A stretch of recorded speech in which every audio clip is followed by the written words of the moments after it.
Warning, the video you're about to watch contains mathematics at the level of integral calculus, also known as Calc 2. All material has an assumed prerequisite of differential calculus and a full semester course in trigonometry. A thorough review of prerequisite topics can be found by searching the web. It's the system of equations. We must deal with them all at once. Always looking for solutions. Positive outlook overcome. Hello, my name is Roy Simpson, professor of mathematics at Cosumnes River College in Sacramento, California.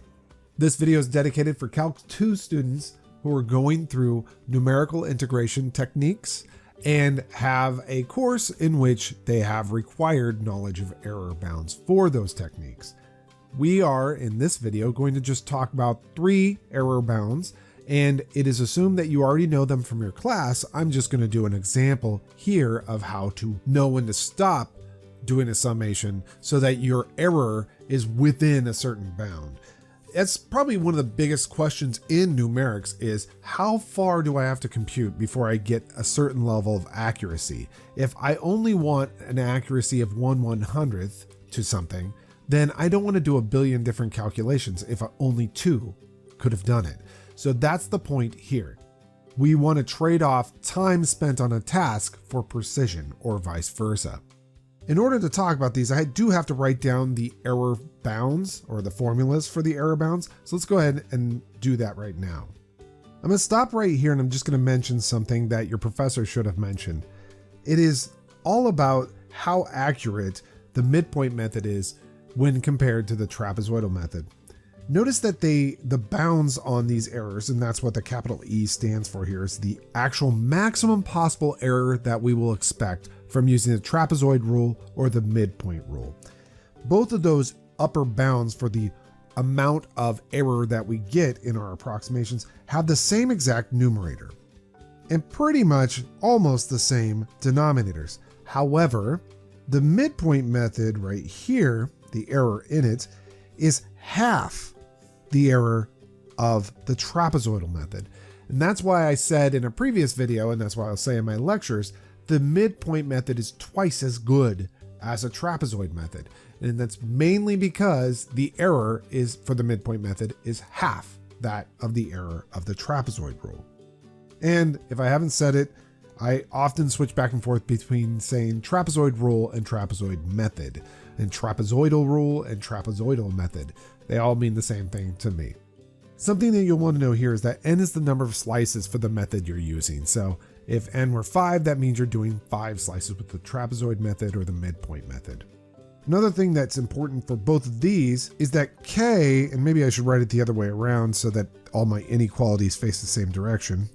K is an upper bound on the second derivative of the given function on an interval that you're concerned with, specifically on the interval from a to b. Now, this is where numerics can get a bit dicey because you have to have a function, first of all, and second, you have to be able to take its derivative twice. Often when you're using numerics, you do not have the benefit of having a function at hand. So being able to pre-compute an error bound is a little bit tough. There are ways to get around it, and that's where you go into an upper division course on numerics. But for now, let's just pretend that we can somehow compute the second derivative, and we can say that on the given interval or the interval of interest that we're going to integrate over, that we know the second derivative is at most some number k. If that's the case, then these are the bounds for the errors on those methods, the trapezoid method and the midpoint method. Simpsons method, on the other hand, has this as its error bound. The structure of it is very similar to the structure of the other 2 error bounds. However, you'll notice some significant differences. One being that the power on the difference between B and A is greater. So if you have a big distance between A and B, let's say A was -2 and B was 7, that distance is 9, and you're going to raise that to the 5th power versus only raising it to the 3rd. So right then and there, it looks like the bound for the error on Simpsons method is going to be larger. However, that is not necessarily the case because then you have to take into account that, well, if I did, let's say 10 slices with the other 2 methods, my error would be divided by 10 squared or 100, versus if I did those same 10 slices with Simpsons Rule, my error would be divided by 10 to the fourth, which is 10,000. And you can see very quickly that that will reduce the error. And then not only that, but I'm going to multiply that denominator by 180. So again, that number gets even smaller. That bound gets even smaller. There's a little bit of a give and take there between the number of slices and the distance between B and A. But overall, Simpsons Rule is going to be the one you want to use if you can. The other piece I want to draw your attention to is the L. The L here is an upper bound, not for the second derivative, which it was sort of for the other two methods. We called it K there. It's going to be an upper bound on the fourth derivative.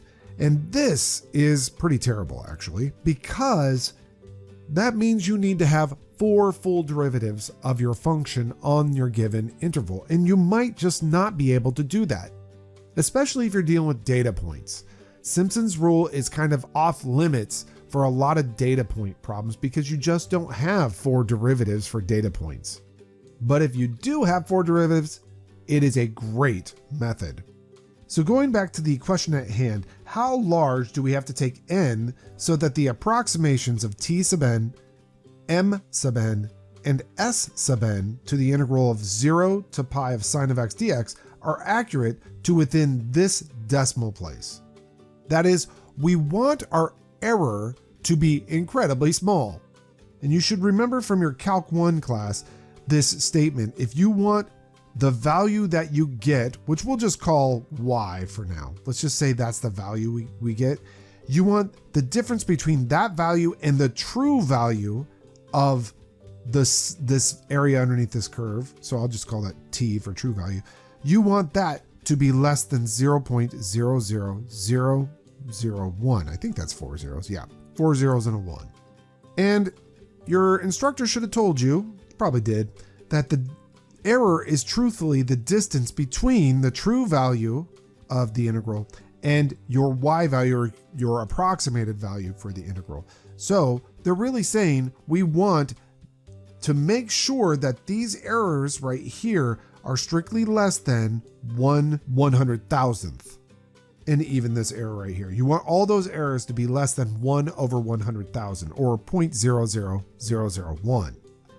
Well, the only way I can guarantee that is if their upper bounds for those errors are less than that 0.00001. So really, that's what I'm going to set up, those inequalities. We want the error for the midpoint method to be less than 0.00001. And we want the error also for the other methods as well to be less than 0.00001. But let's just deal with this one. All right, so, and we need to find out what n is. Very first thing I am going to do is take the reciprocal of both sides, because I know I'm going to want to solve for n in a bit. Then I'm going to go ahead and multiply both sides by k times b minus a cubed, and divide both sides by 24, and then take the square root of both sides. Now we do know what b and a are. They're the limits of our integral. So those, a is 0, b is pi, so I can insert those at least. So we need n to be greater than this number right here. Now all we need to find is what k is. Normally, as I've said, k can be a bear to find because you have to find a bound on the second derivative. And if you have a very dirty function, finding a bound on the second derivative can be challenging. However, the function that we're going to deal with here is the sine. So the second derivative of the sine is the negative sign. And remember, you're just dealing with, let me actually write that. F of x is a sine, thus f prime of x is the cosine, and f double prime of x is the negative sign. And we just want to know, how large in absolute value will that second derivative be? Well, we happen to know the second derivative is the negative sign. Of course, that's just going to be the absolute value of the sine. And we know at best, or at the largest it'll ever be, is 1. So I know that for us in this easy case, and it is an easy case on purpose, because otherwise you get lost in all the computation. So it's just best to start with an easy case. The second derivative is bounded by k equals 1. And this means that if we want that level of accuracy, we want 1/100,000th. We want our summation to be within 1/100,000th of the true value of the integral from 0 to pi of sine of x. If we're using the midpoint method, we need n to be greater than approximately 359 and some change.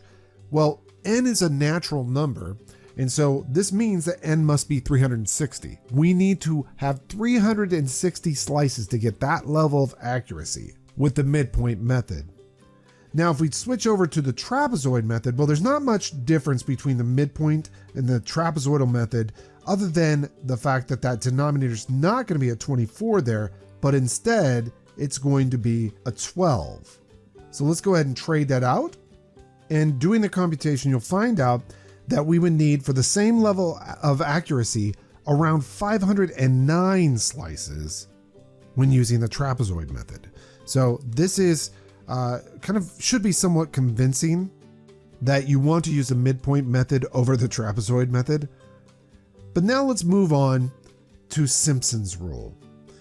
Simpsons Rule will take the same error bound, and we want that to be less than 0.00001. Doing what we did before, since all numbers here are always going to be positive, or at least non-negative, we'll go ahead and start by taking the reciprocal of both sides. We'll then multiply both sides by pi to the 5th times L. We'll divide both sides by 180 and then take the 4th root.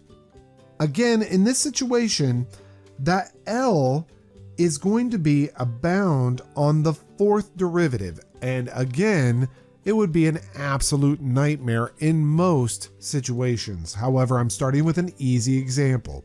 So, the 4th derivative of the sine is either the sine or the cosine in absolute value, and that is at most 1. No matter what interval you're looking at, it's at most 1. So in the worst case scenario, I know that L is 1 in this case. Again, most students are going to look at this and say, but what if you're not dealing with a nice clean sine function? And the reality is, if you're not, you have big problems. It's going to be a lot of work. Generally speaking, we don't throw that at you. We keep it somewhat nice. It could be exponential, or it could be a trig function like a sine or a cosine, or it might be a polynomial, but it won't be in general some type of composition of functions or products of functions, because those just get wacky. So for right now, let's just keep it simple. And you see, this comes out to be 20.3. So if you want to get the same level of accuracy as the other two, and the other two took hundreds and hundreds of slices, we only need 20. Or I should say 21 at the very least, but that's still not bad. By the way, because it's Simpsons Rule, you have to have an even number of slices, so it has to be 22. Fine. Still, I'd rather do 22 slices than 360 or 509. And this just goes to show how nice Simpsons Rule is. It's a wonderfully accurate rule for very little cost, computationally that is. All right, so again, if you're worried about functions that are not the sine, let's say it was e to the x, if you're dealing with the integral of e to the x, let's just think about on the same interval. If you had e to the x on the same exact interval, the only difference is that you have to figure out what the bounds for the second derivative and what the bound for the 4th derivative on that interval are going to be. Well, here's our function. Its derivative is always e to the x. On the interval from 0 to pi, the worst it will ever be is pi, or e to the pi, I should say. So this is always between e to the 0th and e to the pi. E to the pi is a large number, don't get me wrong, but it's not terrible. It's not out of control. Then you ask, well, but what if it's not just a simple little e to the x? What if it's the integral of e to the negative x squared, since that's one of everybody's favorite integrals? Well, you're out of luck. If it's e to the negative x squared, the first derivative is going to be a negative 2x e to the negative x squared. The second derivative is going to be a mess. And you have to figure out how large does that number get on the interval from 0 to pi. And so you have to figure out what the critical numbers are. You have to find out if where the maximums of this function lie. And you can use the extreme value theorem here from Calc 1 to find out, do you have maximums at the edges of your closed interval from 0 to pi, or are they in the middle of it somewhere? It's a bit of a mess, and that's why you don't see very many problems like this in a introductory integral calculus course, because it can get out of hand very quickly. And just imagine, by the way, Simpsons rule, you need 4 derivatives. This would be crazy. It can be done. I'm not saying it cannot, but generally speaking, that's just a cruelty that need not be put upon you. All right, I'm done. I hope you are too, and I'll see you in another video down the road. It's the system of equations. We must deal with them all at once. Always looking for solutions. Positive outlook overcomes obstacles getting in our way, cause affects more than we can sometimes see. Things for what they are and work together until you feel at peace. Just listen close, don't talk too much that isn't kosher. You may really hurt inside. It doesn't justify you to speak too loud and cry.